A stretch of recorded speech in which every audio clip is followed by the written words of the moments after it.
Good morning my YouTube family. आज सुबह सुबह मेरा मन बहुत थोड़ा सा उदास रहा। आज मुझे अपने घर वालों की बहुत याद आ रही थी। पहली बार मैं जीवन में अपने घर वालों से इतना दूर रहने के लिए आई हूँ अपनी नौकरी के पर्पज़ से। लेकिन जिस नौकरी को पाने के लिए मैंने इतनी मेहनत की है, पढ़ाई की है, तो उस नौकरी को करने के लिए मुझे अपने घर वालों को भी से दूर रह के सेक्रीफाइस करना पड़ रहा है। ऐसे तो मुझे यूजुअली रोज़ रोज़ इतनी याद नहीं आती है, पर आज मुझे अपनी फैमिली मेम्बर्स की बहुत याद आ रही है। आज अपने हस्बैंड की, अपने मम्मी पापा की बहुत मुझे याद आ रही है। बीपीएससी ने भी नया नोटिस जारी किया है।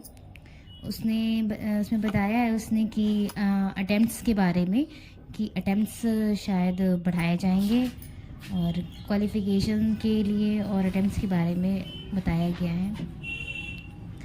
एक वर्किंग वूमेन के लिए कितना कठिन होता है नौकरी के साथ साथ अपना खाना पीना, घर देखना और घर वालों से दूर रह कर के उनसे भी पास रहने की कोशिश करना और पढ़ाई भी करना।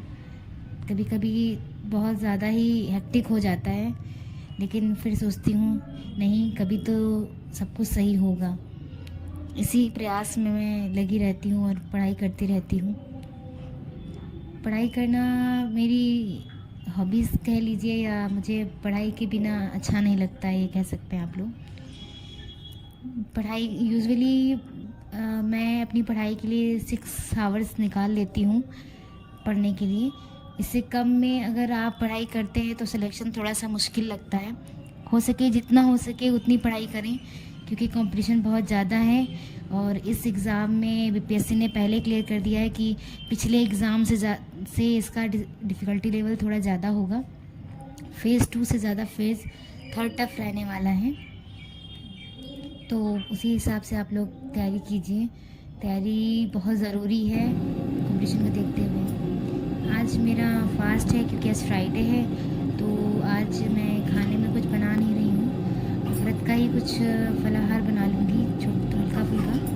बस आज कुछ ज़्यादा काम भी नहीं है। आज मैंने सुबह उठते ही से पहले झाड़ू पोछा करके तब पढ़ाई करने बैठी थी।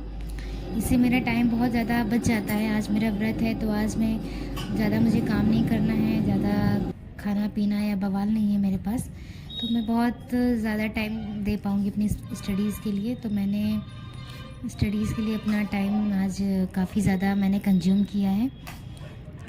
खाना पीना खाने के बाद, मतलब फलाहार लेने के बाद व्रत का, मैं स्कूल जाऊँगी। आज मैं अपने बच्चों को एक्टिविटी के थ्रू पढ़ाई करवाने वाली हूँ। चिड़िया चिड़िया उड़ती जा कविता का पाठ करवाने वाली हूँ।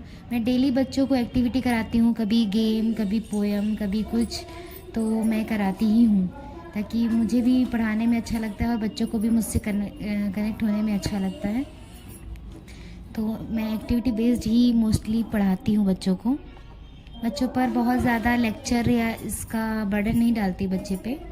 बच्चे को मैं बच्चे की तरह डील करती हूँ। मैं बच्चों को पढ़ाते समय खुद बच्ची बन जाती हूँ।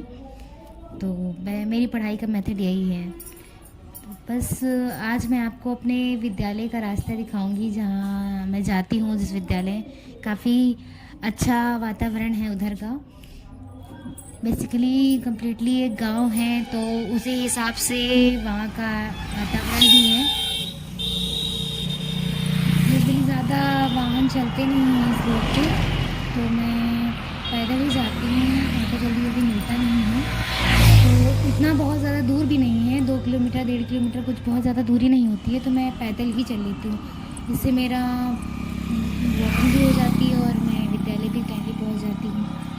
वॉकिंग के द्वारा, वॉकिंग करके मैं पहुँच जाती हूँ विद्यालय। देखिए कितना हरा भरा खेत, हरियाली देखकर कितना सुकून मिलता है हमको। हरियाली को देख करके, हरे भरे खेत, प्यारे, ये पैरा लगा हुआ है, जैसे धान का जो बचा हुआ होता है पैरा, और पीले पीले सरसों के खेत, सब खेतों में सरसों खड़ी हुई है। बहुत ही अच्छा लगता है विद्यालय जाने में, बहुत अच्छा लगता है ऐसे पैदल घूमने में। इतने हरे भरे खेत, पेड़ पौधे, प्रकृति से बहुत जुड़ाव महसूस होता है। ऐसे वातावरण में मतलब आपका वर्किंग प्लेस अगर ऐसा हो तो आपको कितना अच्छा महसूस होगा, आप इमेजिन भी नहीं कर सकते हैं। इसी दिन के लिए तो इतनी मेहनत की जाती है। ये मेरे विद्यालय की तरफ का रास्ता है, अंदर का, मेन रोड से विद्यालय के अंदर की तरफ का। मेन रोड से मेरा विद्यालय 200 मीटर की दूरी पे ही है, तो मैं मेन रोड से विद्यालय की तरफ जा रही हूँ। मेरा विद्यालय बहुत छोटा सा है, बस एक कमरा है और 30-35 बच्चे हैं, इससे ज़्यादा यहाँ पे स्टाफ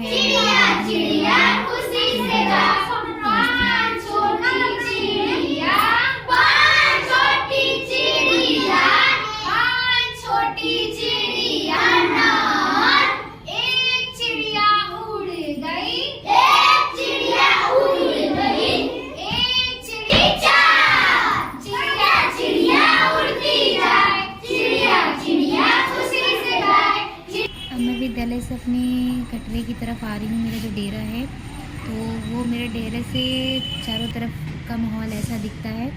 मेरे डेरे के जस्ट पीछे एक विद्यालय है, जूनियर विद्यालय है, उसमें हाई स्कूल भी है और 6 to 12 वो विद्यालय है। बहुत बड़ा प्रांगण है इस विद्यालय का, बहुत ही अच्छा लगता है। यहाँ भी बहुत चहल पहल रहती है।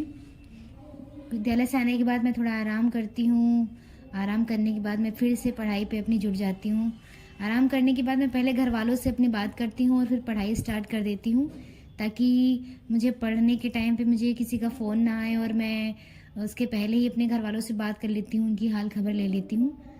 सो मैं बस इसी तरीके से अपनी पढ़ाई करती हूँ और रात के अब 10 बज चुके हैं, तो अब मैं अपनी पढ़ाई को यहीं विराम देती हूँ और